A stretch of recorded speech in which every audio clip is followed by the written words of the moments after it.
అందరికీ నమస్కారం. నేను మీ బిసరెడ్డి. మన ఛానల్లో ఏదైనా ఒక విషయం మీద వీడియో చేశాను అంటే అది 100% జరిగి తీరాల అంతే. అంటే నేనేదో జాతకాలు చెప్పుకునేవాడిని కాదు, అలా బ్లేడ్ సాంగ్ లాగా.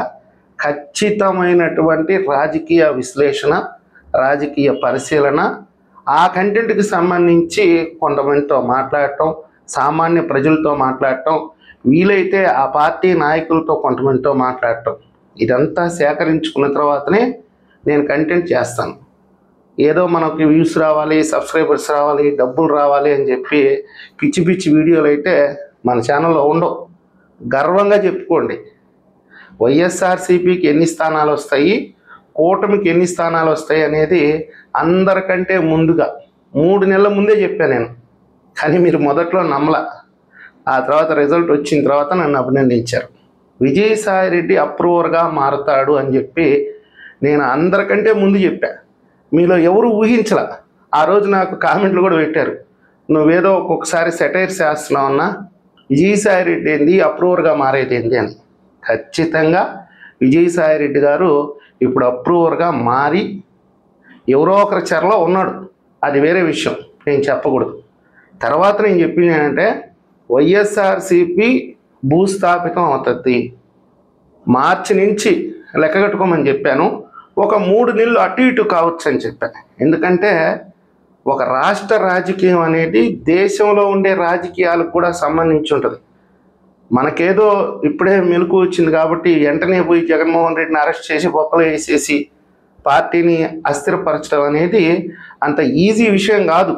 అందులో జగన్మోహన్ రెడ్డి అవినీతి సామ్రాజ్యాన్ని బద్దలు కొట్టడం అంటే అది మామూలు విషయం కాదు. సిబిఐకే వల్లగాల. అందుకే ఇన్ని రోజులు కూడా జగన్మోహన్ రెడ్డి కనీసం కోర్టుకు అటెండ్ కాకపోయినా బెయిల్ రద్దు చేయలేకపోతుంది. ఈ దేశంలోనే కాదు, ఈ ప్రపంచంలో వ్యవస్థలని మేనేజ్ చేయడంలో జగన్మోహన్ రెడ్డి గారికి మించిన దిట్ట ఇంకొకరు లేరు. వీళ్ళందరూ కూడా జుజుబీగాళ్ళు. వీళ్ళందరూ ఇప్పుడు ఈ మద్యం కుంభకోణంలో ఇరుక్కున్నాడు. రేపు ఇంకొక కుంభకోణం కూడా ఉంది, భూ కుంభకోణం. అది మద్యం కుంభకోణం కంటే పెద్ద కుంభకోణం.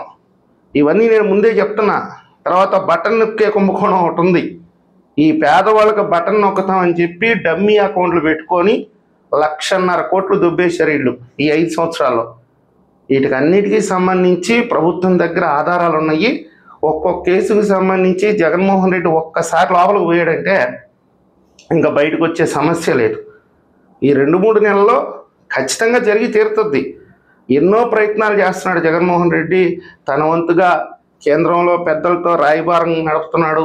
అది వికటిచ్చేసింది. ఎందుకంటే మీలో చాలామంది అనొచ్చు, మోడీ అమిత్ షాల యొక్క అభయహస్తం జగన్మోహన్ రెడ్డికి ఉంది అని. ఎందుకుంటుందండి జగన్మోహన్ రెడ్డికి?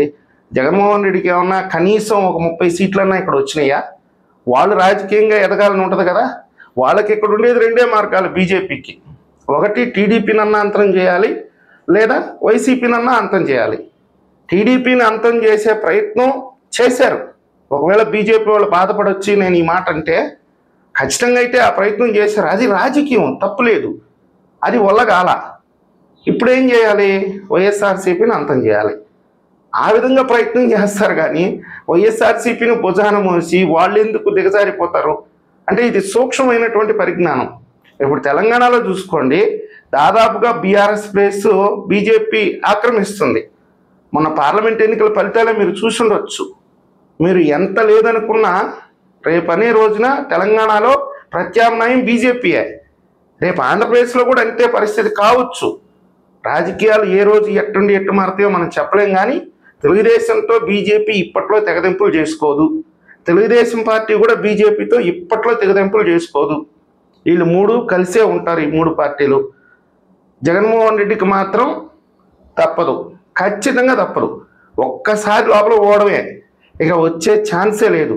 అయితే ఇంకొక విషయాన్ని కూడా మీ ముందుకు తీసుకొని వస్తున్నాను. మీరు నవ్వుకున్నా పర్వాలేదు, నాకు ఎలాంటి అభ్యంతరం లేదు. మీరు ముందు నవ్వుకుంటారో అది నాకు తెలుసు. రోజా గారు వైఎస్ఆర్సీపీ పార్టీ పగ్గాలు చేపట్టబోతున్నారు. ఈ విషయం కూడా మీరు గుర్తుపెట్టుకోండి. ఎందుకంటే అన్ని రకాలుగా జగన్మోహన్ రెడ్డి గారు పరిశీలించేశారు. ఇప్పుడు లిక్కర్ స్కామ్లో జగన్మోహన్ రెడ్డి లోపలికి పోయినా ఈ భూ కుంభకోణంలో మళ్ళీ లోపలికి పోతాడు. ఒకవేళ దీంట్లో బెయిల్ వచ్చినా కానీ ఇప్పుడు ముందు ఈయన లోపల పెడితేనే అనేక రకాలైనటువంటి ఫిర్యాదులు వస్తాయి. ఎన్నెన్ని అక్రమాలు చేస్తున్నాడో అవన్నీ కూడా బయటకు వస్తాయి. సజ్జల రామకృష్ణారెడ్డి గారు బటన్ నొక్కే కార్యక్రమంలో సజ్జల రామకృష్ణారెడ్డి లోపల పోతాడు. ఇంకా చాలా స్కాములు ఉన్నాయి కదా. ఈ స్కాముల్లో ఇంక అందరూ టోటల్గా ఎవరైతే ఆయనకి సంబంధించి ముఖ్య అనుచరులుగా ఉన్నారో వాళ్ళందరూ కూడా రానున్న 4-5 నెలల్లో జైలు జీవితం గడపాల్సిందే. ఎప్పుడైతే జగన్మోహన్ రెడ్డిని లోపలేస్తాడో ఆ తర్వాత ఫిర్యాదులు వస్తాయి, వాటన్నిటి మీద విచారణ ఉంటుంది. ఈయన ఎన్ని బెయిల్ పిటిషన్లు వేసినా ఆ బెయిల్ వచ్చే పరిస్థితి ఉండదు. దాదాపుగా నేను ఇదే మాట మీద నిలబడి ఉన్నాను. 10 లక్షల కోట్ల అవినీతి చేస్తున్నారండి ఆంధ్రప్రదేశ్లో. 10 లక్షల కోట్ల అవినీతి చేస్తున్నారు. అందుకే జగన్మోహన్ రెడ్డి ఈ మధ్యకాలంలో చాలా ప్రయత్నాలు చేశాడు. పార్టీ బాధ్యతలు మోసేవాళ్ళు ఎవరు అన్నట్టుగా కొంతమందిని సతీష్ రెడ్డి గారిని వాళ్ళందరినీ పరిశీలించాడు. కానీ చివరికి ఎవరు కాదు, నమ్మకంగా పార్టీని అంటిపెట్టుకోండేవాళ్ళు. బతికించకపోయారు. ఆ పార్టీ అనేది ఆయనకు ఉండాలి కాబట్టి సజ్జల రామకృష్ణారెడ్డి గారికి ఇప్పుడు తాత్కాలికంగా బాధ్యతలు అప్పచెప్పున్నాడు. ఇది అంతర్గత విషయం. రేపటి రోజున సజ్జల రామకృష్ణారెడ్డి గారు కూడా జైలుకు పోబోతున్నాడు. ఆ తర్వాత రోజా గారు పార్టీ బాధ్యతలు చేపట్టబోతుంది. పార్టీ తరఫున పోరాటాలు చేయబోతుంది. అది మీకు కామెడీయో ఏదో పక్కన పెట్టండి.